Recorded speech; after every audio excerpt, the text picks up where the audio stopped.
Thank you, Chairman. I welcome Mr Gloster to this committee meeting and wish you well in the future. It is a mammoth task, there's no doubt about it. It has challenges.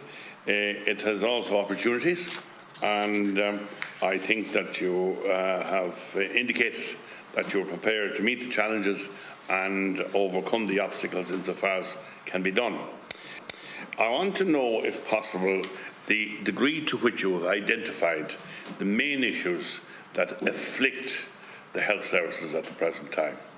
In other words, the first meeting that the patient or the individual has with the health services usually determines their reaction and their degree of satisfaction afterwards. Have you identified the areas that need to be dealt with and how quickly can they be dealt with? I'm thinking about issues like access to A&Es and mindful of the fact that we don't have sufficient GPs to deal with the situation at the moment. So changes are taking place. There's a greater reliance now on the A&E than there was. Maybe we have to embrace that. And instead of trying to do all things at the same time, do something and do it really well. Yeah, I think that's very fair in terms of identifying what it is that perhaps is most pressing. If I go back to the opening statement, and to be fair to the Minister, I've had several discussions with him before and since I started the job. And he has made it categorically clear that two things we're not making enough of progress with our access and the entire management of the experience of people who use urgent care services. We're making progress in outcomes, like I outlined at the start, in things like cancer care and cardiovascular care and so on.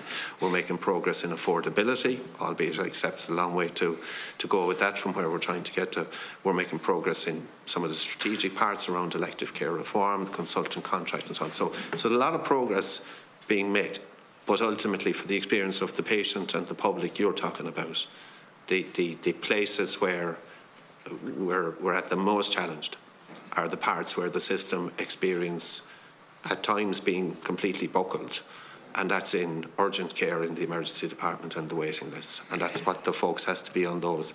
If I was to say one further thing, if I could, I do think in terms of the patient experience, regardless of process, timelines and access, the other thing we can't take our eye off the ball of is our culture as an organisation and how we interact with people at an individual level and what's their experience of us. And even if they go away from a service knowing that they're on a waiting list or have a waiting time of 3 weeks or 3 months or whatever the case might be, what was their experience of how they were supported and interacted with by health service staff? What was their experience of the HSE? How did they feel after that? And that's an important part of an organisation that's under pressure, is its culture in terms of its openness to accepting and recognising for people that this isn't as good as we want it to be. I ask a number of issues that have come before the committee again and again and again over the past number of years. For instance, overcrowding and lack of capacity in the southwest, in the Limerick region in particular, comes up again and again and again. In that kind of situation, do you have in mind a short-circuited plan that will deal with the situation in a way that it doesn't have to be dealt with again next year or the year after? Because I believe that the solution to a lot of our problems are that we half do the situation, no reflection at all on anybody else, but half doing the job just to solve the problem. So we need to conclude it. So do you have a plan in that area? I do, and there's two parts to it. So in terms of those services that are waiting for additional capacity to meet the demand they're meeting, well, as I've said, my job is to make sure that whatever the HSE part of that process is, that I speed that up to the greatest point possible without it obviously being reckless, because that wouldn't be any good either. And I do think there are steps we can improve significantly on that, and I have discussed that with the Secretary-General and the Minister.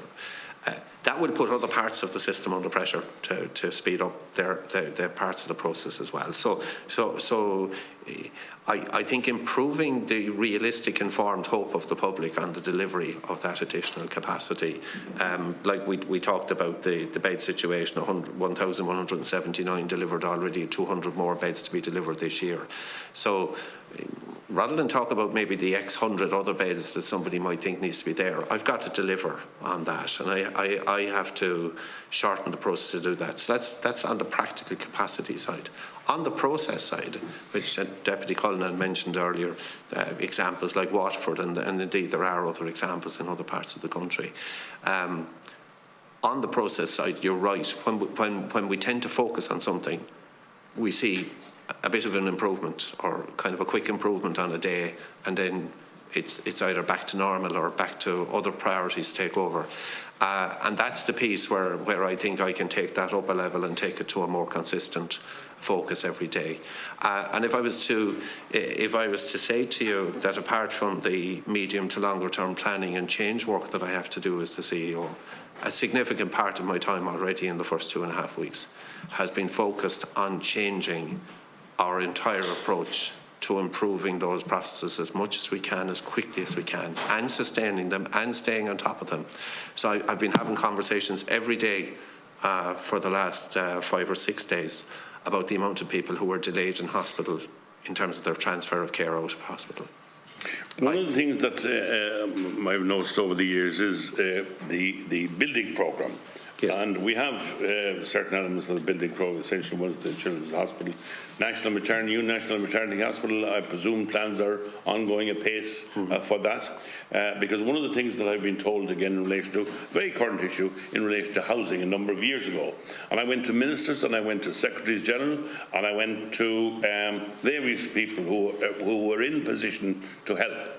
They all said, "Oh, every proposal, it'll take about 5 years to get that going." Really? So wouldn't it be a good thing then to make a start? It's the thing that immediately comes to mind to those of us who have to deal with the public on the ground.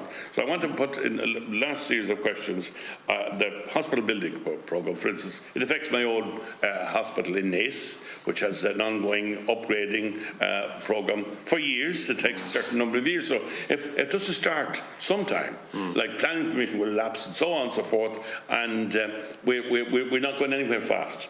We have issues like scoliosis that were dealt with before the committee, urgent issues, where it was proven to the committee that a consultant, along with the surgical team, was able to deal with it very effectively in a short space. Then everything stopped again, and we're back to square one.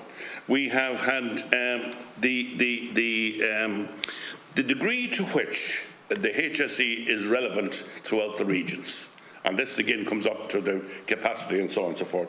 There's a feeling the further you get away from the centre, the less influential the patient is. The patient is, and I believe the patient comes first.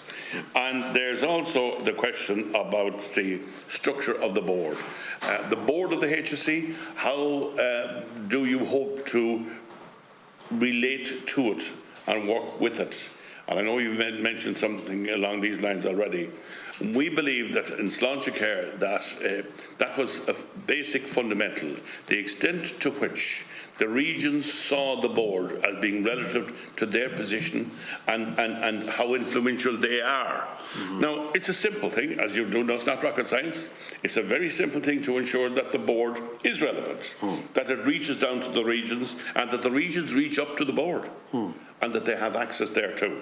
And if they don't, no matter how good the organisation is, apart from that, it's going to fall apart.